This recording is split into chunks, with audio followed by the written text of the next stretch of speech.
We were talking about a meeting you took with the McDonnell Douglas engineers.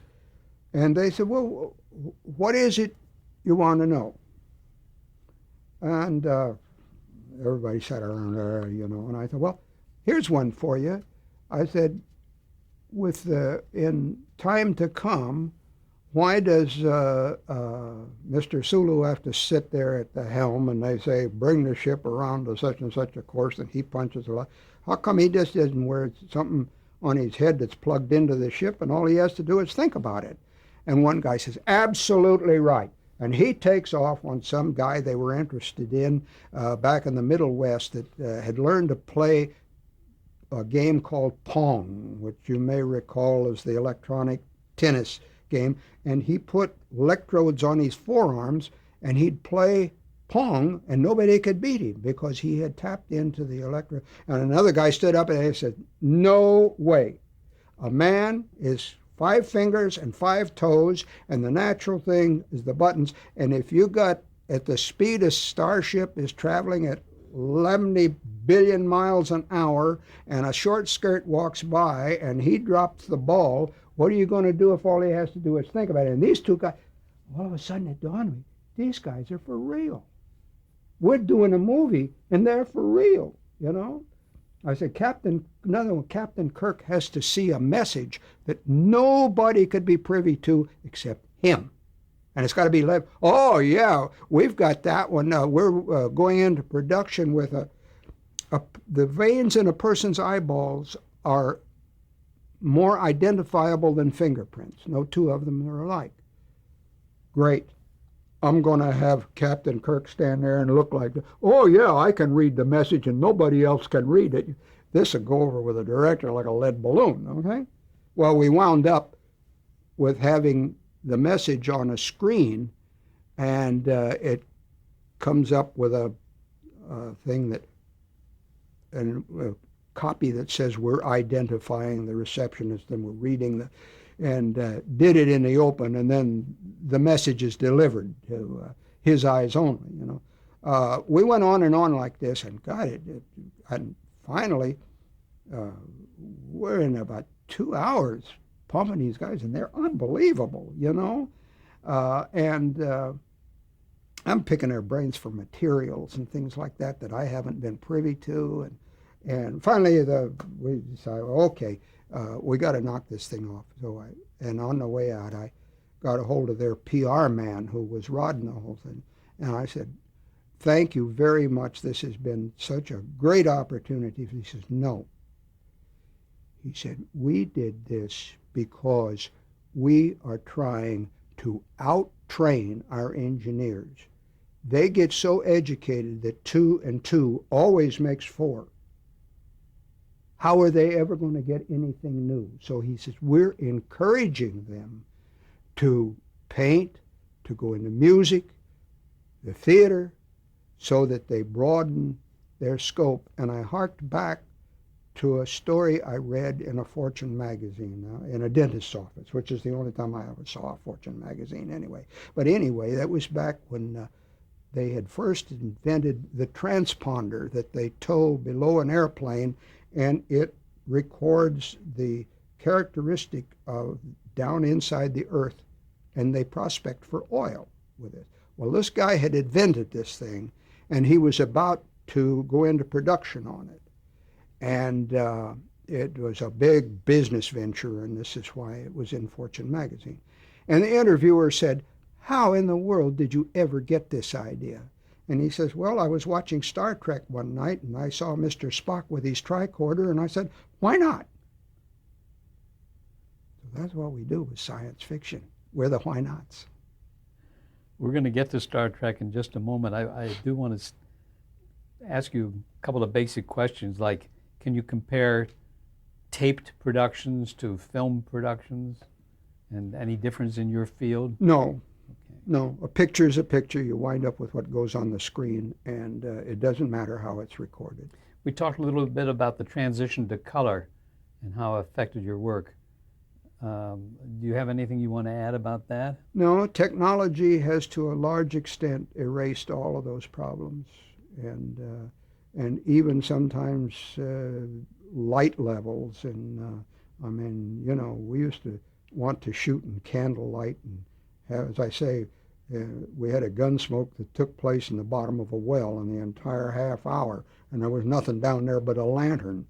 And now that would be a piece of cake, but it was a real problem then. Piece of cake now because of the But the technology? films and tape are so much more sensitive to light, and I don't pretend to know the techniques. I'm not required. All I know is what's have to know is what's possible and what isn't. Were there colors that you couldn't use though in color television? Uh, well, early on, you had to stay away from the shades because, chartreuse would either wind up green or yellow. One way or the other, you never could tell.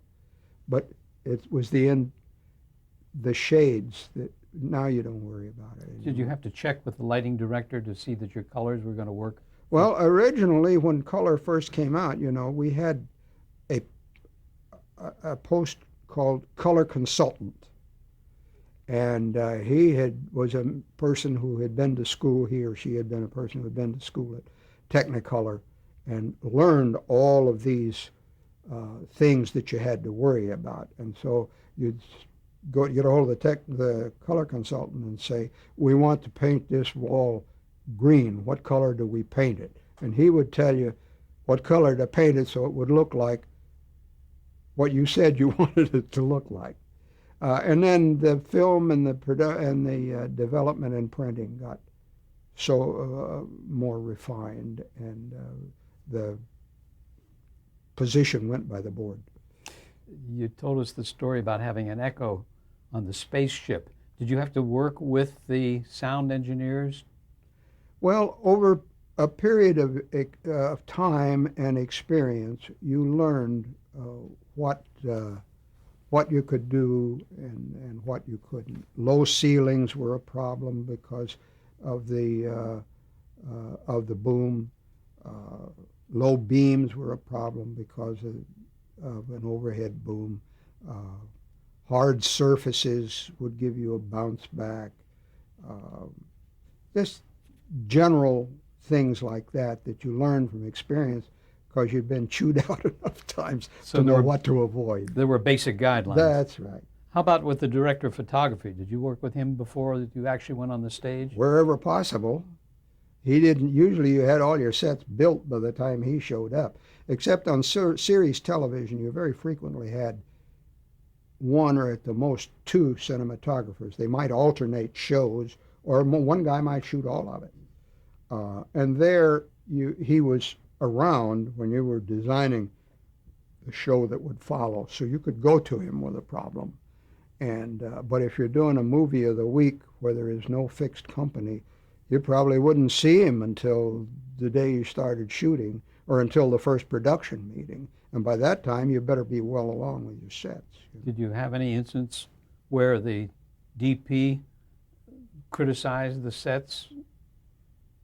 Oh, I don't remember anything specific. Uh, So you didn't have to it read. usually was more in the form of crexing than he would.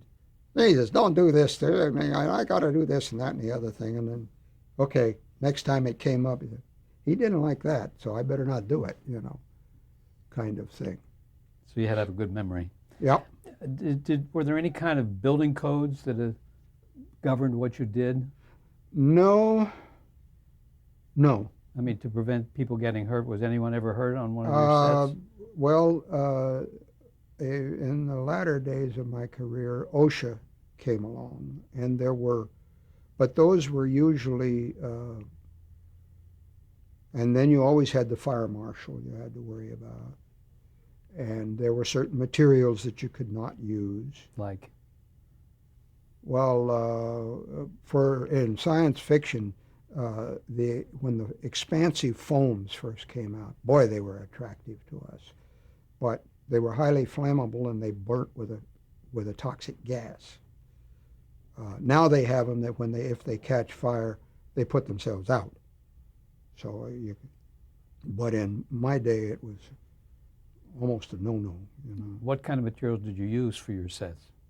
Uh, Originally, all textured surfaces like brick uh, and rough textured walls were done with plaster. And you had a staff shop the brick skins were quite heavy, and they made you. Then fiberglass came along. It was more expensive, and it was harder to point up, but it was a lot lighter. And so we began to go into fiberglass. And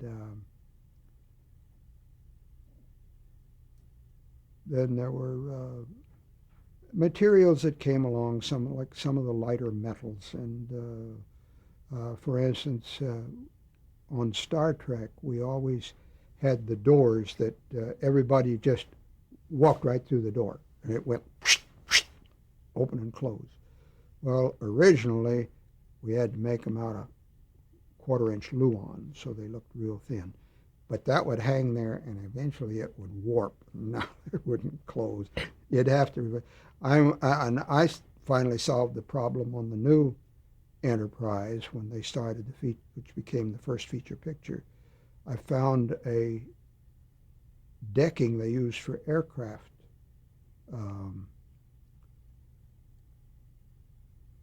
floors, and it was a sandwich of honeycomb paper with a layer of aluminum on each sandwich to each side of it. You could get it quarter-inch thick. Boy, it was absolutely inert. It would hang there forever and go back and forth.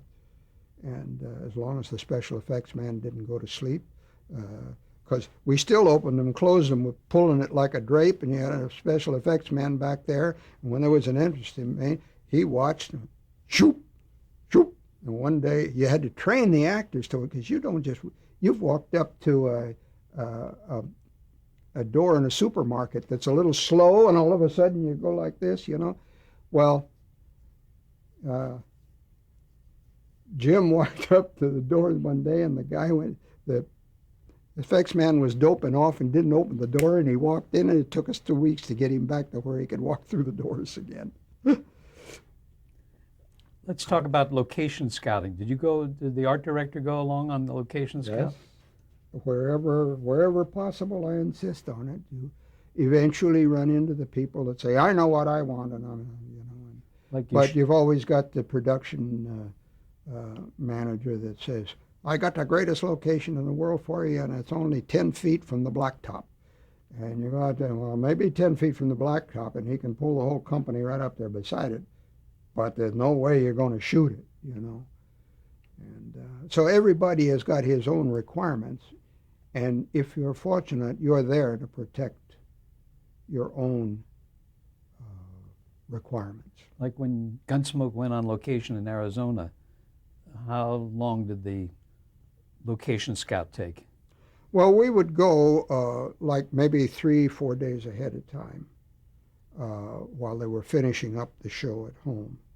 And we had been there so many times before that our location managers on the site, we'd say we'd already sent him a script, and he'd say, we show you this place, and this place for this scene, and you look at them, so it went pretty fast in that instance. But when you move into a strange area and you're looking for space, usually there's been a location survey before the picture ever starts production, particularly in feature pictures. Location manager does that, doesn't he?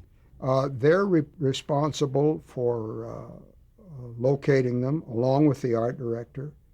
I prefer to go with my location manager, and he shows me all of the choices, and I will say, okay, let's show the director this one, and this one for this set, and we'll show it, and we'll limit the choices if possible.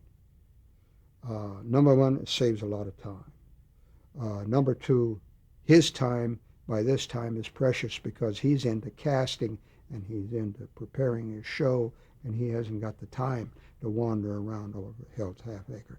Number three, you will present him with 3 locations, any one of which you already have solutions in your head about how you can work with him, and whichever one he wants, you don't get hung out to dry. It doesn't always work, but once again, as I say, if you can be 50% right the first time, you're way up on the. Who makes the decision between going on location for a particular scene or trying to recreate it in the studio? Well, this is the whole group usually is involved in this. They will come to you and say, is it going to be cheaper to build this or find a location? What's the location going to look like? What are we going to have to do to it? And you put your 2 cents in, and the director may be sitting there saying, I got to have absolute realism and I want to go on a location. And a producer may be sitting, we haven't got that much money. These are the things that have to be sorted out, and you make the decision whether you're going to go on location or shoot it on the lot or what you're going to do about it. I have a question here about when you're building structures that are going to be destroyed within a story. Have you ever, because you had such a... Take one, take two, take three. Yeah. Did you ever decide that it shouldn't be destroyed and that the storyline should change to accommodate? No, you can't do that. You can't because do that. Usually that's an intrinsic part of the storyline. I mean, if you're going to, like PT 109, that Japanese destroyer had to cut that PT boat right in half, and there wasn't anything you could do about that. So you had to devise a way to do it. And we shot it on stage, in a tank stage. I was going to ask you if you had a tank for that. And we did 3 takes on it, too. Yeah. Let's jump now to a show that was very popular in the 60s, Gilligan's Island. And you had something to do with that. Tell us about your... Well, I simply happened to be in charge of the drafting room when it was being done. I was primarily interested in, they needed a waterfront, of course, and Studio Center at that time did not have a lake, so we built one down on the back lot. And then it was up to the art director to make it look like a jungle lake. And eventually it became lakes all over the world. But you just redressed the greens and the rocks and whatnot and made it look like somewhere else. Were there any angles the director could not shoot because of seeing stages? Yeah, because there was a stage right behind him. But we had big tall trees. I used to get a letter every year when I was doing Gunsmoke. Some lady she was the film editor for the Dodge City newspaper. And she used to write, well, I see you still got the eucalyptus trees in Kansas. So we had a whole series of, she was joking and I was joking, and we had a running dialogue over this, the eucalyptus trees in Kansas. But they were there, and they were big, and they blotted out a lot of North Hollywood. Did Gilligan's Island become one of your favorite shows? Not particularly. It made a lot of money. Don't knock it. Let's jump now to Star Trek, Joe. During your hiatus from Gunsmoke, you very often worked on the NBC series Star Trek. I'm talking about the TV series now. How did that happen? Well, Matt was always anxious to have good set designers. And Matt Jeffries? Yeah. And so whenever I got free, I'd go over and draw for him. And we're going to have the interior of the Klingon battlecruiser here in a couple of shows. So see what you can work up for that kind of thing, you know. And and then also I was familiar with his problem because we were personal friends. And he was privy to my problems. It was the general gossip of that designers go through, and what goes on various shows and the problems they face and how they solve them, or how they didn't solve them. And so I was very close to the original series in that respect, and I knew all of the permanent sets and how they were used, and how they could be changed when they needed to. Was that because you were friendly with Matt that you knew all that? To a large extent, to a large extent. Plus the fact of as I say, from once or twice, or 2 or 3 times over the 3 years, I had put in a week or two working on the show. And Did you have contact with Gene Roddenberry, the creator of Star Trek? not until I started the feature, the first feature. On the television show, do you know if he got very involved with the sets? Yes, he did. He had a tremendous amount of input. And there was one thing that in science fiction you want believability, and yet you're doing things that are unbelievable. And Gene handed down one fiat that stood that show in good stead. He said, all of the technology is going to be viewed as everyday. Hence, beam me up, Scotty. Mr. Sulu, take us to warp speed. Beam us up. But what it does, we do this all the time. And you created an aura of believability within things that are unbelievable, you know. And did that affect your sets as well? Well, they had to look like they're. I've have a theory that I've expressed on a number of occasions about designing for science fiction. You frequently run into the problem with directors and or producers that you can do anything. I mean, this is it. You can do anything. It doesn't matter. Well, there's a difference in science fiction and magic. Magic has no explanation. But science fiction has to have some sort of, you have to have credence. It has to have a logic. And I always remember a story about Lionel Barrymore when he did Richard III. Somebody said, how did you get such a convincing limp? And he said, well, I just pointed the toe of my right foot at the instep of my left foot, and then I walked the very best I could. Now, the active thing there is, I walked the very best I could. So, in science fiction, you establish a frame of reference, i.e., I point the toe of my right foot at the instep of my left foot. Then you have to be absolutely honest within that frame of reference, i.e., I walked the very best I could. And you will achieve a great deal more believability. And you will have people will say, yeah, that's what ought to happen because of this, you know. Because you've been honest within the frame of reference you've installed.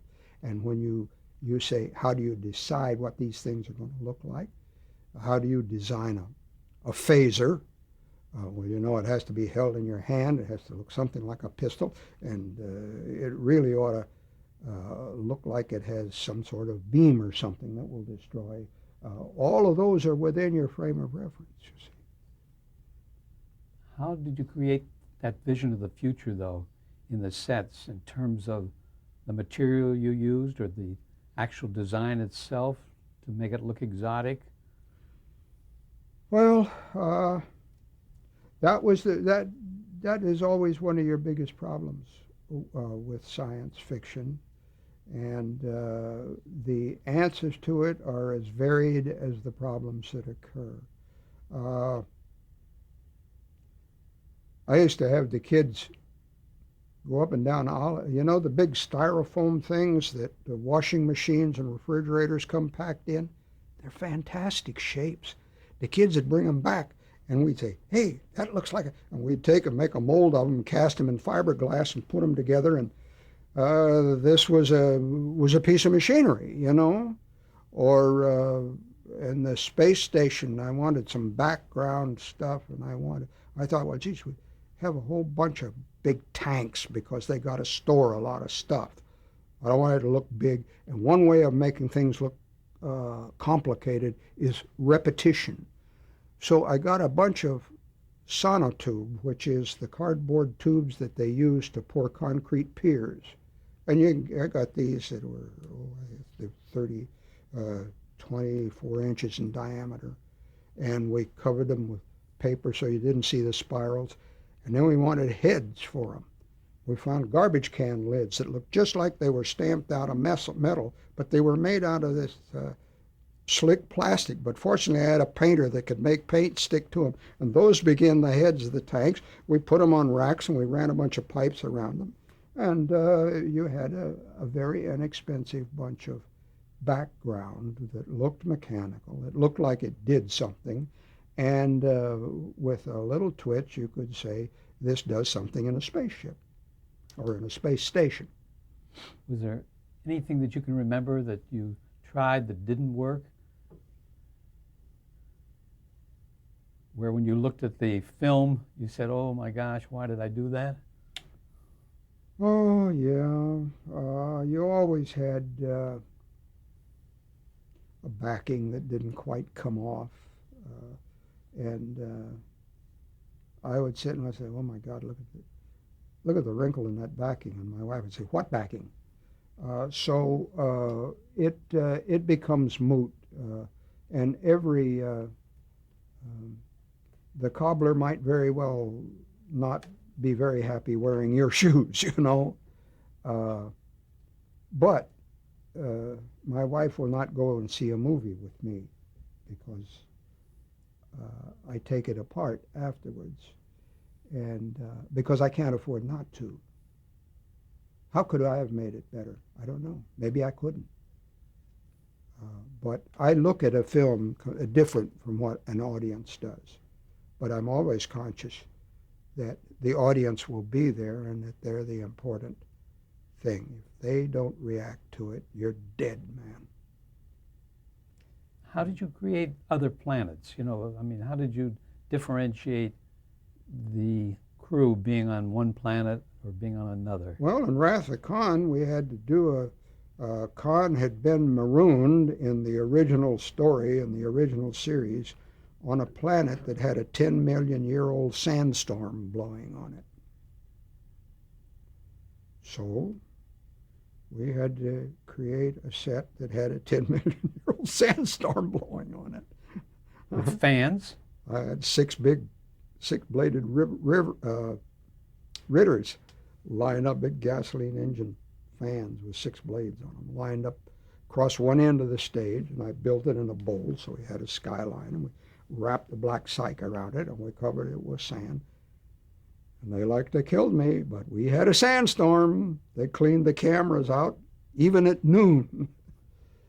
And everybody ran around with masks on, and so it was not very comfortable. And I ran into a similar problem once a long time on a pilot called the Alaskans, and I had to do an onstage set with snow. Well, gee, I found some gypsum that it squeaked when you walked on it. It left tracks. It just looked great. But the sled dogs would lie down in it and they would rub their eyes, and they got poor things. The vets had to take them and wash their eyes out, and I had to go back to unbleached cornflakes. We'll be right back.